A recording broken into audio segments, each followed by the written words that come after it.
রহমতুল্লাহ ভাইকে তার মূল বক্তব্য রাখার জন্য আহ্বান জানাচ্ছি। জনাব আবু নাসের মোহাম্মদ রহমতুল্লাহ ভাই।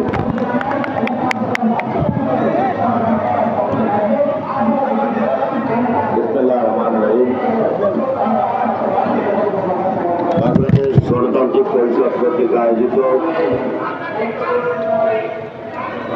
বিএনপি জাতীয় নির্বাহী কমিটির সাবেক সাংগঠনিক সম্পাদক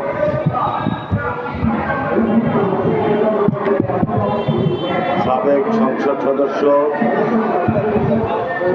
এই দেশের সম্ভাবনাময়ী একজন জাতীয় রাজনীতিবিদ যার হওয়ার কথা ছিল, এই দেশের স্বৈরাচার বিরোধী আন্দোলনের অন্যতম প্রথম সৈনিক জনাব ইলিয়াস আলী, ঢাকার রাজপথের লড়াকু সৈনিক, সাবেক নির্বাচিত কাউন্সিলর জনাব চৌধুরী আলম সহ 17 বছরে বাংলাদেশের অসংখ্য দেশপ্রেমিক গণতান্ত্রিক নেতাকর্মী, গুম হওয়া নেতাকর্মীদের অবিলম্বে সন্ধানের দাবিতে আজকের এই প্রতিবাদী যুব সমাবেশের সংগ্রামী সভাপতি,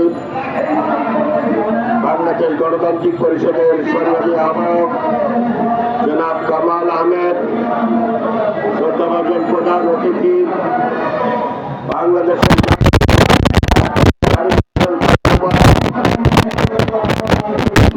এই সংগঠনের সাধারণ সম্পাদক মোহাম্মদ জবের হোসেন সহ বিভিন্ন পর্যায়ের নেতৃবৃন্দ, সংগ্রামী ভাই সব, আসসালামু আলাইকুম। আমরা গুম, খুন, সন্ত্রাস, স্বৈরাচারের বিরুদ্ধে দীর্ঘদিন যাবৎ আন্দোলন সংগ্রাম করে আসছি, কিন্তু বিগত দিনে যে আন্দোলন করেছি, বিগত দিনে যখন বক্তৃতায় আন্দোলন ডাক দিতাম, তখন যে সরকার ছিল, সেই সরকার এই গুম, খুন এবং হত্যাকাণ্ডের জন্য সরাসরি দায়ী ছিল। কিন্তু দুঃখজনক হলো সত্য, আজকে যেই সরকারের কাছে আমরা দাবি জানাচ্ছি, সেই সরকারের আমাদের রক্ত, শ্রম, ঘাম, অন্ধত্ব, পঙ্গুত্বের বিনিময়ে সরকার প্রতিষ্ঠিত।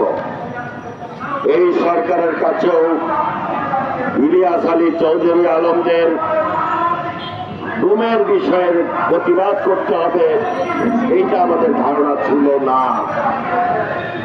আমাদের প্রত্যাশা ছিল ডক্টর মোহাম্মদ ইউনূস সরকার ক্ষমতায় বসার সাথে সাথে বিগত 15 বছরের গুম, খুন যারা হয়েছে তাদের ব্যাপারে যথাযথ ভূমিকা পালন করবেন।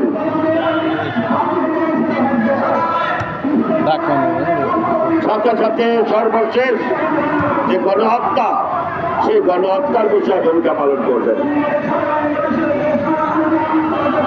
কিন্তু দুঃখজনক হলেও সত্য, ইউনূস সাহেব ক্ষমতায় আসার পরে গুম, খুন, ইভেন এমনকি এই যে সেনা অফিসারদেরকে হত্যা করা হয়েছে, পিলখানার হত্যাকাণ্ড, সারা পৃথিবীতে এরকম করে হত্যাকাণ্ড খুঁজে পাওয়া যাবে না।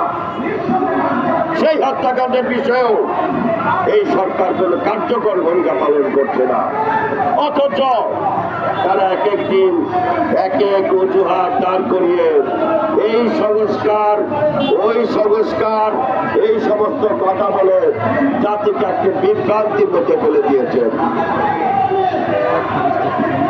সংবিধান অনুযায়ী আপনার সরকারের একটি সুষ্ঠু, গ্রহণযোগ্য নির্বাচন করা এবং রুটিন কাজগুলো সম্পন্ন করা ছাড়া আপনাদের আর কোনো কাজ আছে বলে আমাদের জানা নেই। যদি সংবিধানের প্রতি আপনারা শ্রদ্ধাশীল থাকেন, তাহলে রুটিন মাফিক কাজ এবং একটি সুষ্ঠু নির্বাচন আয়োজনের জন্য যে কাজ সেই কাজটুকু আপনাদের করার কথা ছিল।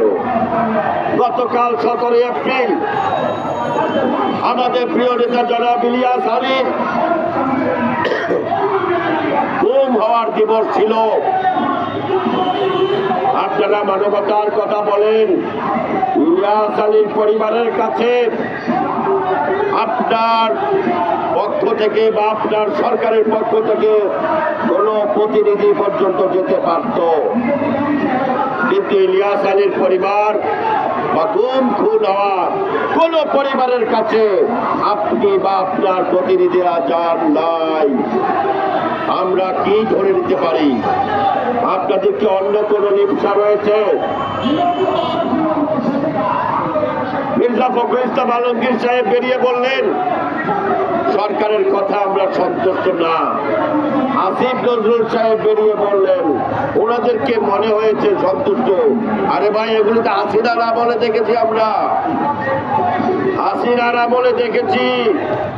শেখ হাসিনা এই সমস্ত ভাওতামূলক কর্মকাণ্ড করেছে। এই সমস্ত ভাওতাবাজি বাদ দিন। ডক্টর মোহাম্মদ ইউনূসকে আমরা সম্মান করি। তার আশেপাশে যে সমস্ত উপদেষ্টা রয়েছেন তাদেরকে এখন আমরা ভদ্রলোক মনে করি। তাদের মনের মধ্যে কোনো অসৎ উদ্দেশ্য রয়েছে সেটা আমরা বিশ্বাস করতে চাই না। অনতি বিলম্বে সংস্কার কখনো নির্বাচনের বিকল্প হতে পারে না। নির্বাচন চাওয়া কোনো অন্যায় কাজ নয়। ভোটের অধিকারের বিকল্প অন্য কিছু হতে পারে না। অতএব ভোটের অধিকারের জন্য যে লড়াই, যেই সংগ্রাম গত 17 বছর চলছে, সেই ভোটের অধিকার আপনারা ফিরিয়ে দিন। কোন রকমের কালক্ষেপণ এই দেশের জনগণ মানে না। বাংলাদেশ গণতান্ত্রিক আন্দোলনকে অনেক ধন্যবাদ। আজকে একটি গুরুত্বপূর্ণ ইস্যুতে আপনাদের এই প্রতিবাদ সমাবেশ করবার জন্য। ভবিষ্যতে এই ধরনের জাতীয় ইস্যুতে আমরা আবার একত্রিত হয়ে কথা বলবো। আপনাদের সকলকে ধন্যবাদ। আসসালামু আলাইকুম।